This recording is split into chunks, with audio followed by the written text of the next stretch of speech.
Patient को accept करना चाहिए।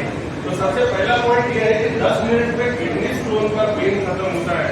Thank you very much ma'am. So definitely वो भेजने के जरूरी है क्योंकि पेन इतना हो जाता है कि वो समझ में नहीं आता। दूसरी बात ये है कि सर ने कहा था अपने भाषण में कि हम सब एक परिवार है।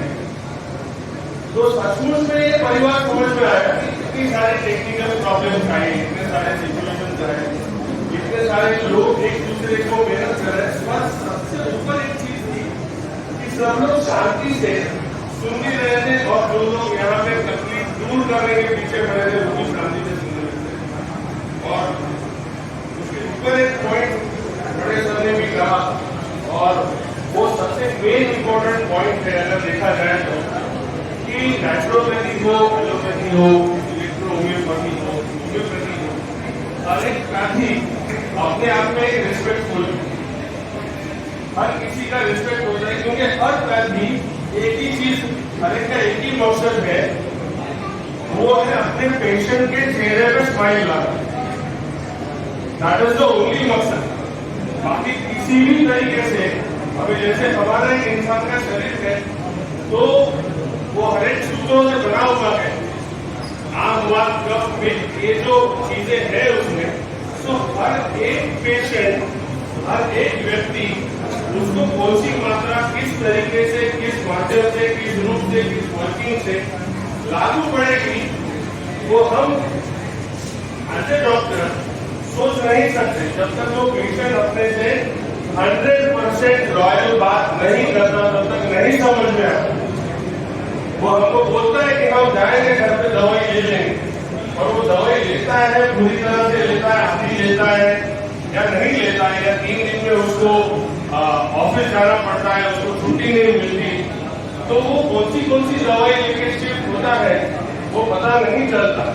पर एक सस्टेनेबिलिटी अगर होनी चाहिए तो जहां तक मैं समझ रहा हूँ कि जैसे इलेक्ट्रो होम्योपैथी है, उसका सबसे बड़ा होम्योपैथी है या नेचुरोपैथी है या आयुर्वेद है, तो एक सबसे मेजर इंपॉर्टेंट चीज है कि यहाँ में सर्जरी नहीं हो रही।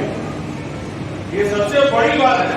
मतलब बाकी पेन तो है ही, जो छोटे मोटे पेन होते हैं जैसे इंसान को होंगे ही, ऊपर वाले ने नीचे भेजा थोड़ी पेन सहन करने के लिए ही भेजा है, और उसके साथ में एक एडिशनल सर्जरी की पेन ना हो तो उसी के लिए हम सब लोग यहाँ पे काम कर रहे हैं। तो डेफिनेटली आप सब लोग के लिए सबके साथ जोरदार तालियां बजाएं। बेसिकली माधवबाग की शुरुआत जो हुई थी वो कार्डियक प्रिवेंशन सेंटर के हिसाब से शुरू हुई। हर एक चीज अपने आप में हर एक का एक स्पेशलाइजेशन होता है। तो वैसे माधवबाग ने 2-3 चीजें चुनी थी, उसमें cardiac care treatment prevention working चुना है और दूसरा डायबिटीज रिवर्सल का एक चुना है कि जो 2 मेन चीजें हैं।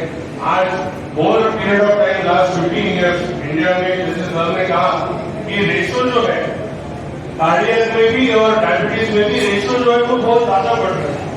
और रेशो बढ़ रहा है कि हर एक का सिग्निफिकेंस जो है, हर एक की कैलकुलेशन जो है वो यूएस के डॉक्टर से, लंदन के डॉक्टर से कैलकुलेशन समझ में आ रही है कि HbA1c का प्रमाण क्या होना चाहिए, फास्टिंग का क्या प्रमाण होना चाहिए, पोस्ट प्राइमरी का प्रमाण क्या होना चाहिए। और on the basis of that we started assuming and we started considering all are on the range of patient, और वो 6.5 के HbA1c से आगे जा चुके हैं, उनको हम मानना शुरू कर दिए कि ये डायबिटिक पेशेंट। दूसरी सबसे बड़ी बात है कि कार्डियक प्रिवेंशन सेंटर हमारे यहाँ पे Madhavbaug is basically known for preventive measures.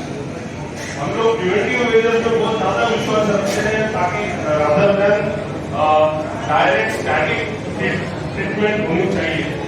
और वो स्टैटिक ट्रीटमेंट से भी ज्यादा जरूरी है कि प्रिवेंशन अगर लेता है इंसान तो वो उस स्टेज पे ना पहुंचे, बिकॉज बहुत सारी जिम्मेदारियां रहती है इंसान को जिंदगी जीने के टाइम पे। तो एटलीस्ट वो बीमारी से 2-4 दिन अगर सोता है तो वही 2-4 दिन उसको बहुत भारी पड़ते हैं, आगे के 4 दिन मैनेज कर रहे हैं।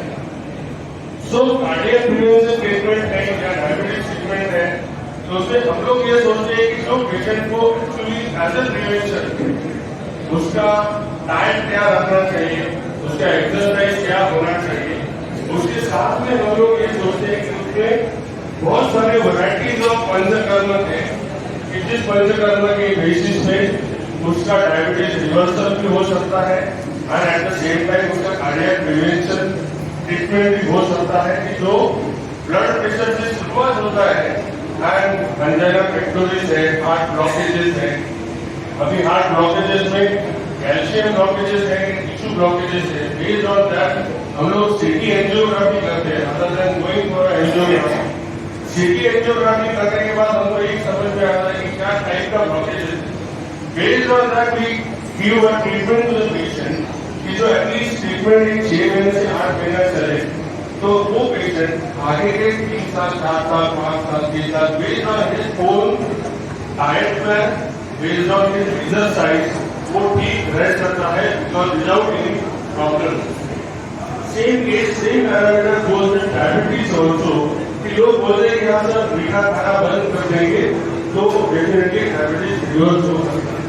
But at the same time कि जैसे सर ने राइटली कहा कि there is a disorientation, disappropriation और discoordination in between all the organs of the human body, जिसकी वजह से ये सारे प्रॉब्लम या डायबिटीज भी शुरू हो जाए।